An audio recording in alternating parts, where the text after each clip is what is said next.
Hey everybody, Marcus here with the Idaho Quadcopter channel. Hey, I've been wanting to make this video for a while.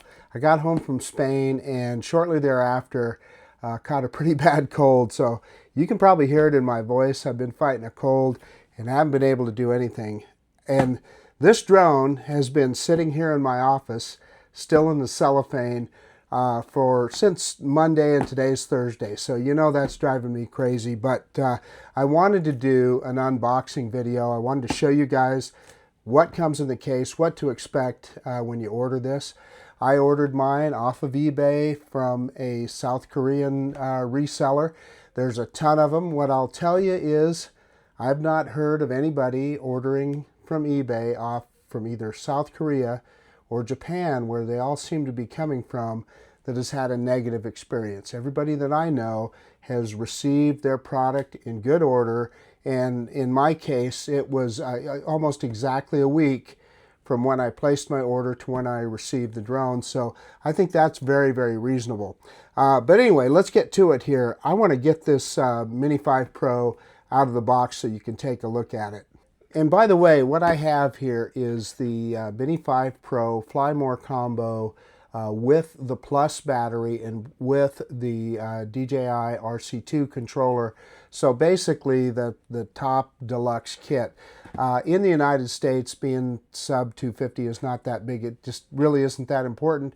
I'm going to have to register it anyway, so be it if it's, you know, 260 grams or 270 grams, makes little difference to me. I'm still going to register it. It's a remote ID drone, but it's still a compact mini drone. Enough of that. And I guess it also bears saying how difficult, it's sad that it has become difficult for us to order these in the United States, and we have to go to extraordinary measures. We can't order direct from DJI. We have to order through eBay, and I know people that have gone up to Canada, etc., and purchased their drones. But in any case, let's get on with the unboxing here. So what I do like is I noticed right off the bat, you know, pulling cellophane, you've got to get something to kind of get a start on it to get it off. They put a nice little tab here though, so I appreciate that DJI is thinking about us.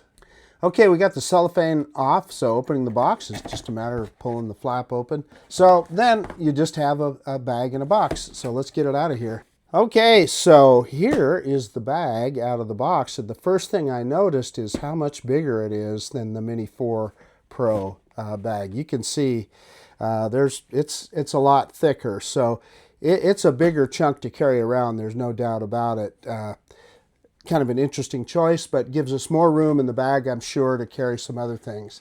So it's a typical DJI bag with double pull zippers. Let's open it up here and look at that. So let me get everything. I'm not gonna make you watch me unbag everything that's in here.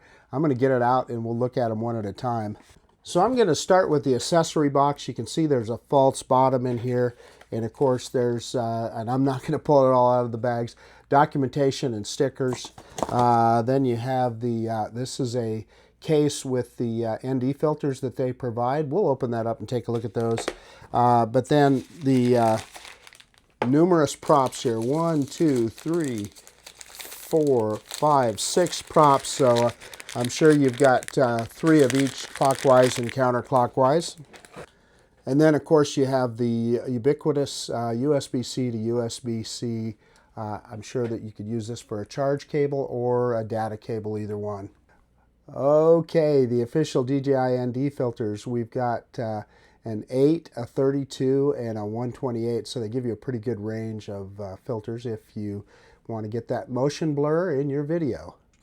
Okay, I'm starting with the less glamorous stuff first. So what we have here is the charge hub. It is similar to other DJI Mini charge hubs.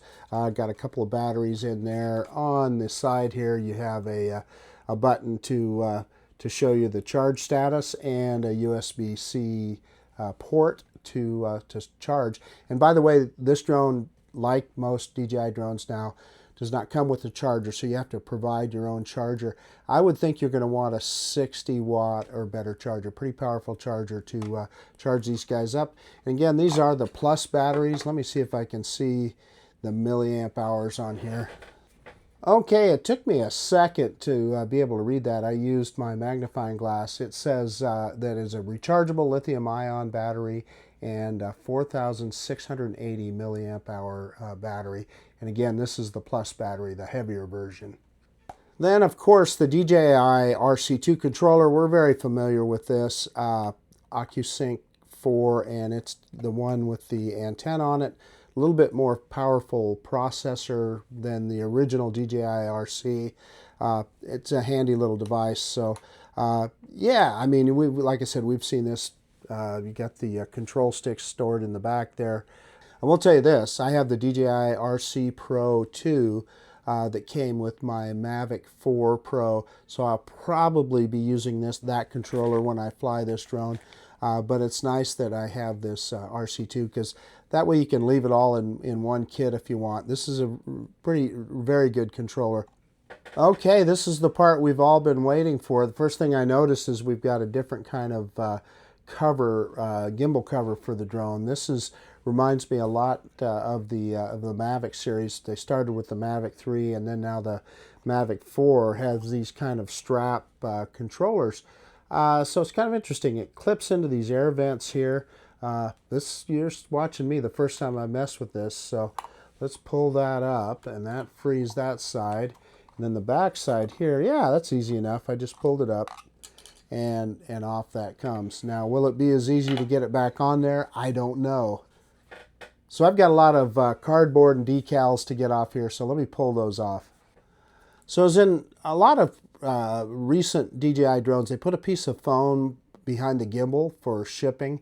You know, some people continue, and sometimes I do and sometimes I don't, put that foam back behind there when I'm carrying it around.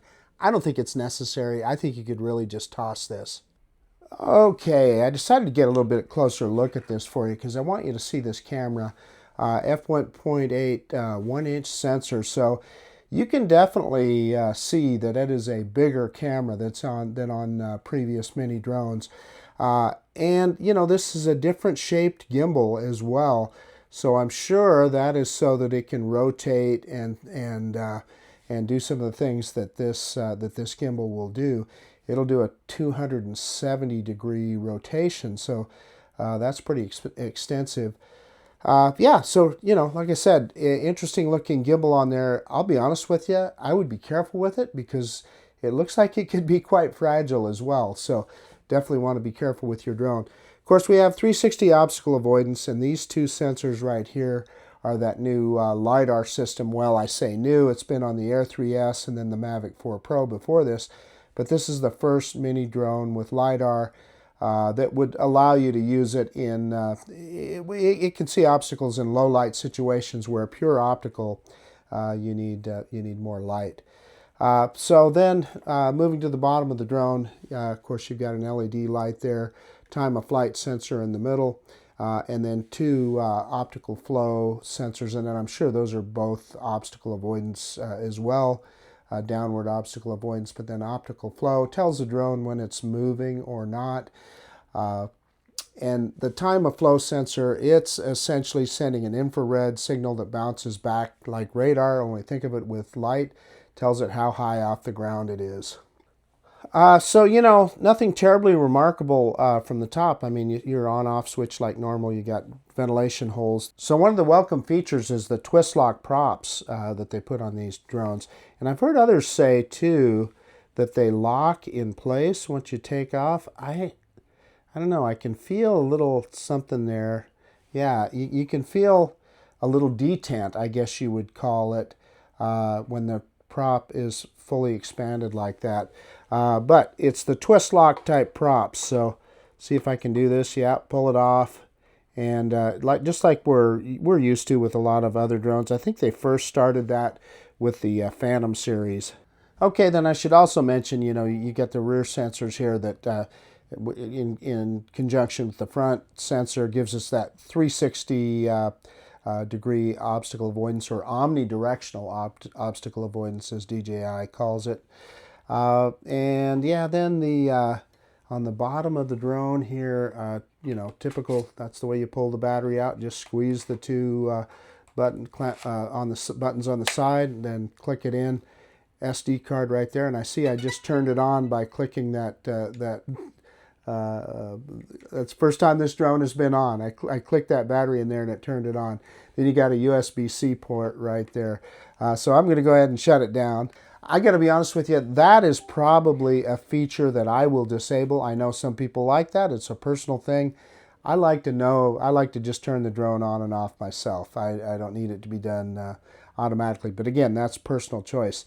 So the other thing that everybody was kind of looking at before the drone was introduced is this button on the side here. I haven't looked at the manual yet, but my understanding is that's for doing quick transfers. So we'll look into that a little bit later. And I also wanted to do a quick size comparison between the previous generations of mini drone. So this is the DJI Mini 4K, obviously a drone that's still available. I noticed it's on sale for $239. So, you know, this drone is $1,000 less than this drone. So kind of an interesting comparison there. And obviously you get what you pay for because you've got a way more capable product here. But for a lot of people, in many cases, this drone is enough. I love flying this little Mini 4K. And then here is the DJI Mini 4 Pro. You know, looking at them side by side, they're roughly the same size, etc. But you know, there are some subtle differences. They have kind of basically the same shape, but there definitely are some differences. And of course, what really sticks out is the differences in the props, the screw-on props, and then the twist-on props here. Let's stand them on end and we can take a look at the cameras. So, okay, it's interesting comparing the three. So the Mini 4K has a 1/2.3 sensor, and you can see the physical size of the camera is much smaller. And then on the Mini 4 Pro, it is a 1/1.3. Remember, the smaller the number, the bigger the sensor. 1/1.3 on the Mini 4K, and you know, you can see the cameras gradually get bigger till we get to the Mini 5 Pro, and you've got that 1-inch sensor. So it requires a much bigger camera body and a bigger camera altogether. Pretty cool that they're able to package that onto a mini drone. Hey, okay, I know I was really late to the party on this one. There's been a lot of Mini 5 Pro videos out already, and some people have been flying it for weeks now. Probably, let's see, almost a month. It's been out for almost a month. I was in Europe when this thing was introduced. In fact, I was on a cruise ship at the time. But in any case, that's neither here nor there. Again, I know I'm a little bit late to the party in getting some videos out on this guy. I would have been flying it earlier this week. We had beautiful weather, but again, still fighting a cold. In any case, I think it's time to charge batteries. And what do? Let's charge some batteries. Let's get out in the field and let's get this little bird in the air. So that's about it. This is Marcus with the Idaho Quadcopter channel out. And if you like this kind of content, please consider subscribing to my channel. But moreover, I appreciate that you took the time to watch this video today, even though I'm late to the party with this little guy. Yeah, we'll get this thing in the air, and of course, we'll see you on the next one, the DJI Mini 5 Pro. See you guys later.